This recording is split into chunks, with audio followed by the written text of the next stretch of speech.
Hi everyone, Shaked Bartalis here. Ladies and gentlemen, yours and mine and everyone else out there, Carolina Panthers are 3-0. Yes, I said it. 3-0.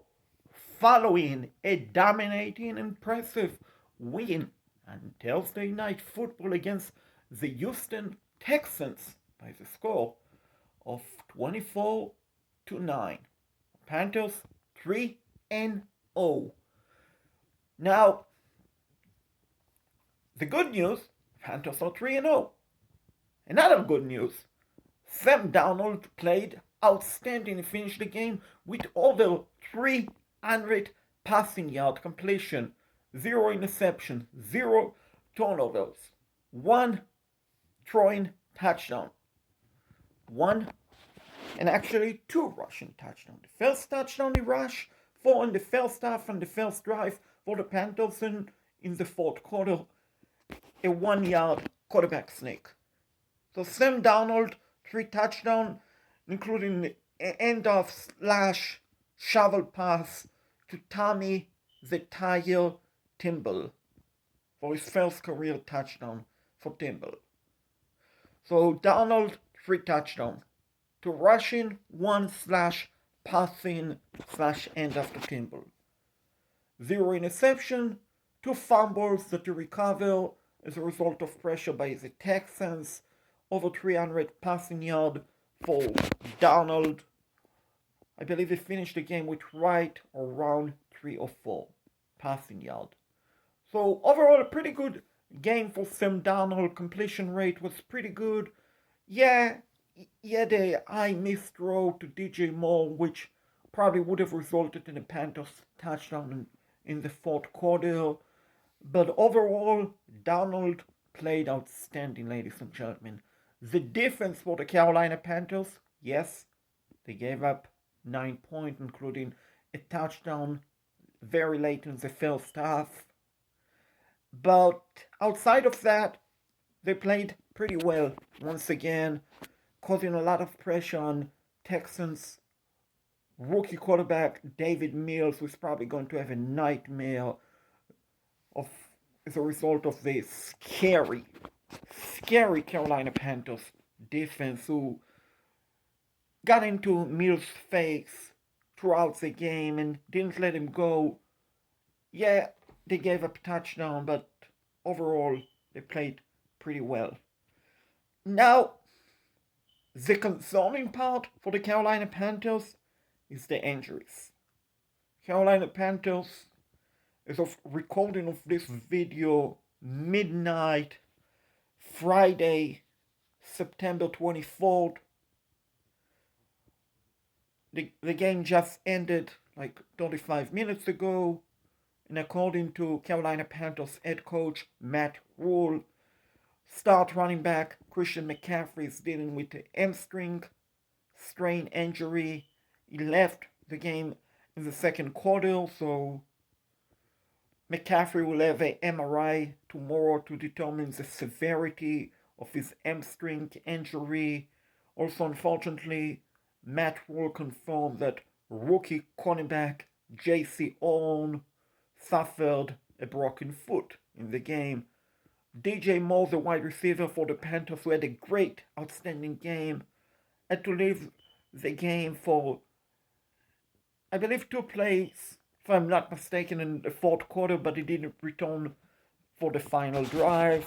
And according to Rhule, starting guard Johnny Miller left the game for a play, but then he returned the following play. So those are the injuries for the Carolina Panthers. Now, I will say this, ladies and gentlemen, and I could care less what the national media think about it, because the national media, the vast majority of them, don't like the Carolina Panthers for whatever reason.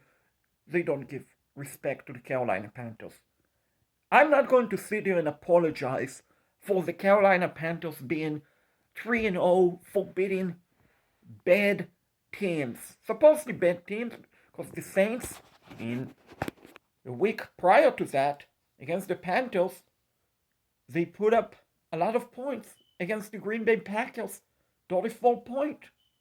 So against the Jets, the Panthers beat the Jets at home, and on the road tonight, they beat the Houston Texans. So yes, I get it. The Texans are a bad team. The Jets are a very bad team. The Saints are not so, and they're all missing some key players and some coaches for the game against the Panthers last week. But you know what?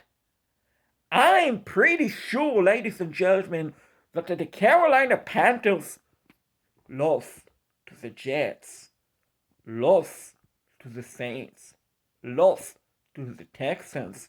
The national media would have jumped on it and said, oh, the Carolina Panthers are terrible. They should be, pardon me, getting excited.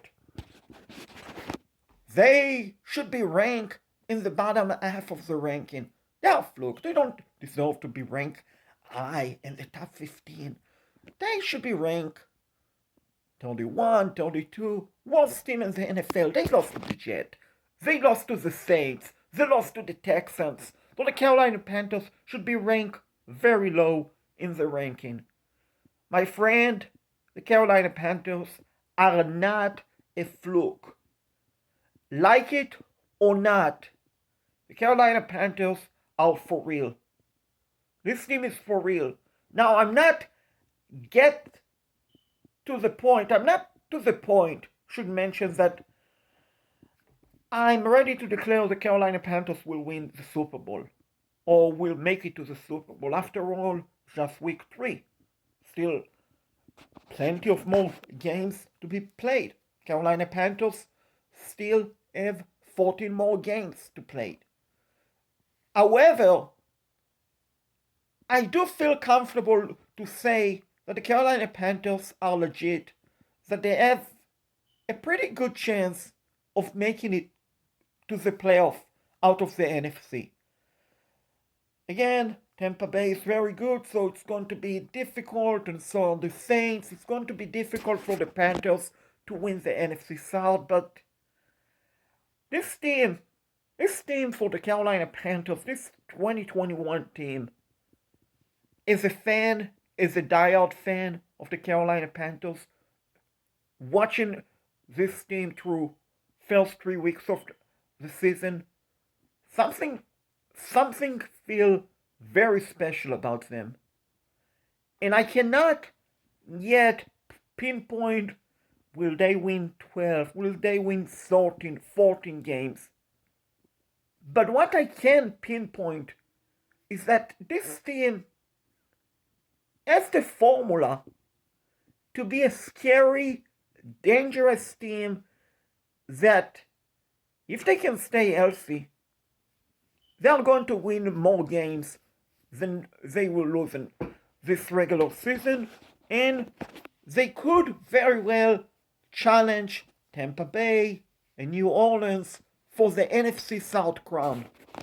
And sure, don't count Atlanta, because Matt Ryan stated the other day that the Falcons are going to be fighting for the playoff spot in December and January. I don't believe that they are. I believe the Falcons are the worst team in the NFC South and one of the worst teams in the NFL, next to the Jets, Texans, Jaguars, Giants, as of right now.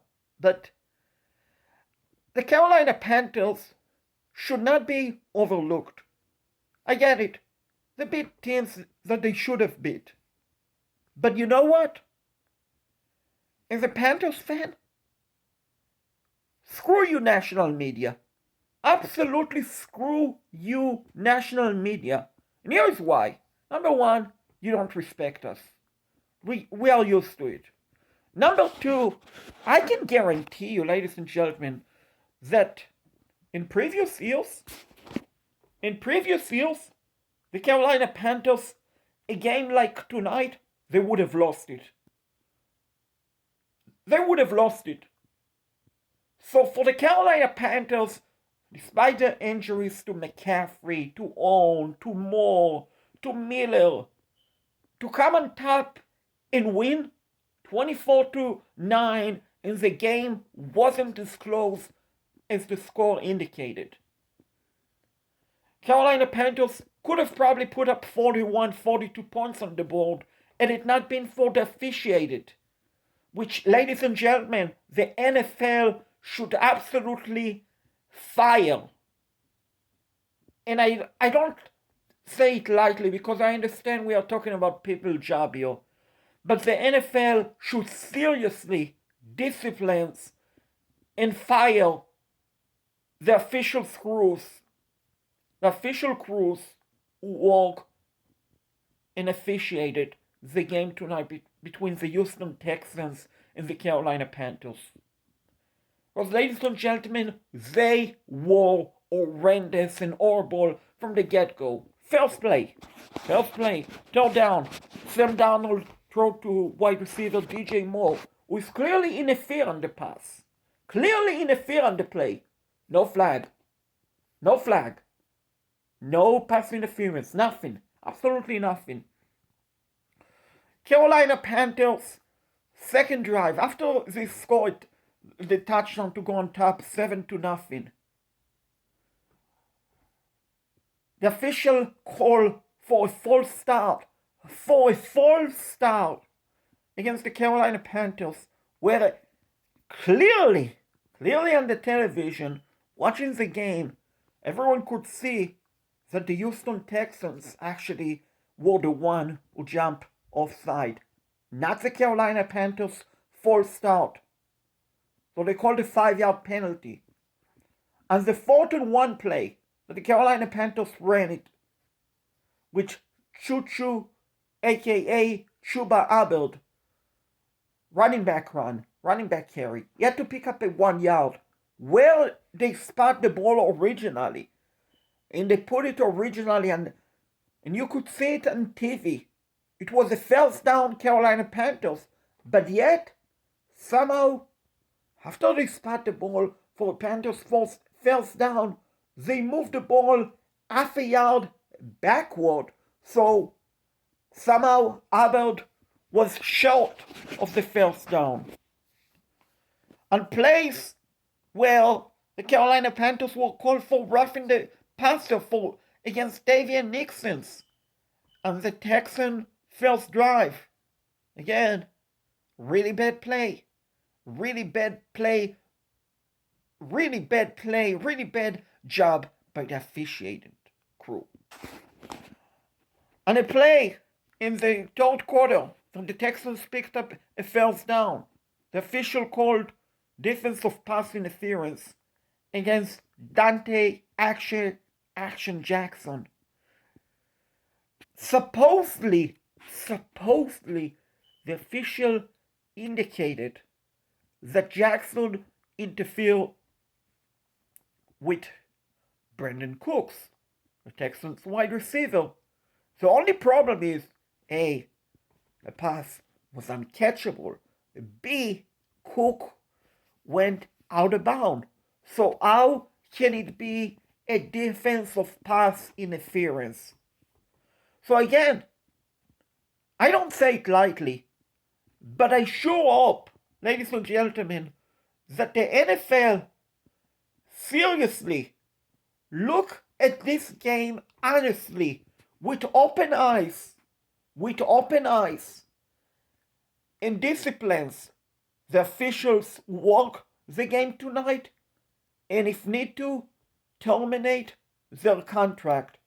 Because what we saw tonight from the officiating crew was absolutely horrendous, inexcusable performance by the officials. And I get it.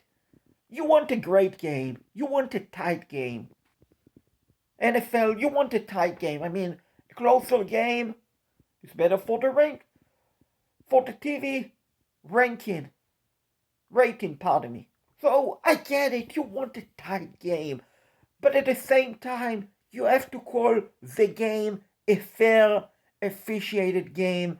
And what we saw tonight was a one-side, lopsided, horrendous officiating job against the Carolina Panthers. Why?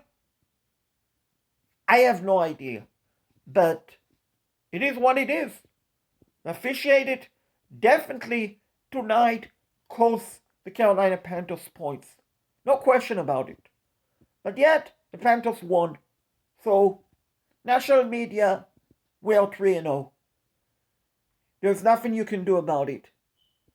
We are not going to apologize for beating teams that we should beat. Because here's the deal, ladies and gentlemen. When you beat teams that you should beat, you know what it is? You know what it means? It means that you're pretty good. And the Carolina Panthers have the formula, the foundation to be scary good. They have extremely good, talented defense, especially front seven. They tackle you. They play hard. They make it snow because of Phil Snow. The Carolina Panthers have a franchise starting quarterback. Yes, I said it. The Carolina Panthers have a franchise starting quarterback in Sam Darnold, a top 10 best starting quarterback in the NFL right now. And the Carolina Panthers, once they can get Christian McCaffrey healthy, the Carolina Panthers have a great running game with McCaffrey, with Chuba able to show tonight some pretty good flash, with Royce Freeman. The Carolina Panthers have the formula and the foundation. Oh, and don't forget, they have pretty good 2-3 great wide receivers. And DJ, we always want more with Robbie. Where is the Bear? Anderson, with Dan Arnold, with Tommy Trimble, with Ian Thomas. Carolina Panthers are for real national media. We are not fluke. We are definitely not fluke. Now, of course, injuries could stop the Carolina Panthers from having a special season. But if they don't suffer a devastating injury, this Carolina Panthers team, ladies and gentlemen, has a chance to be a scary, special, dangerous team. It's not a fluke that they are 3-0. They are for real. And that is the point. Ladies and gentlemen, Panthers win 24-9. Sweet Caroline. Oh, oh, oh. I feel so good. So good. Coming around the mountains. Coming around the mountains of North Carolina. And the Panthers are 3-0. They are 3-0. Sweet Carolina. Oh, oh, oh. It feels so good to be at 3-0. Sweet Caroline. Oh, oh, oh. The Panthers are 3-0. Oh, oh, oh. Sweet Carolina. Oh, oh, oh. We are 3-0 and oh, oh, oh, oh. 3-0. Oh, oh. 3-0. Oh, oh. Keep pounding, keep pounding, and keep pounding. Celebrate Panthers Nation, celebrate tomorrow Friday, celebrate Saturday, celebrate Sunday, and then Monday is on to the Dallas Cowgirls, where the Panthers will take on Jerry World and the Dallas Cowgirls in a game that, if we win, oh my gosh, the national media will probably state that the Panthers should buy Super Bowl ticket and make hotel reservation for Hollywood, for SoFi Stadium for February 6th. Now, if we lose, you know that the national media will say that we are fluke, that we are fake. So just ignore the national media. Enjoy it 3-0 is better than 1-1. It's better than 1-2, 2-1, and we have nothing and absolutely nothing to be apologized, to be ashamed that we are 3-0. So go, Panthers, go!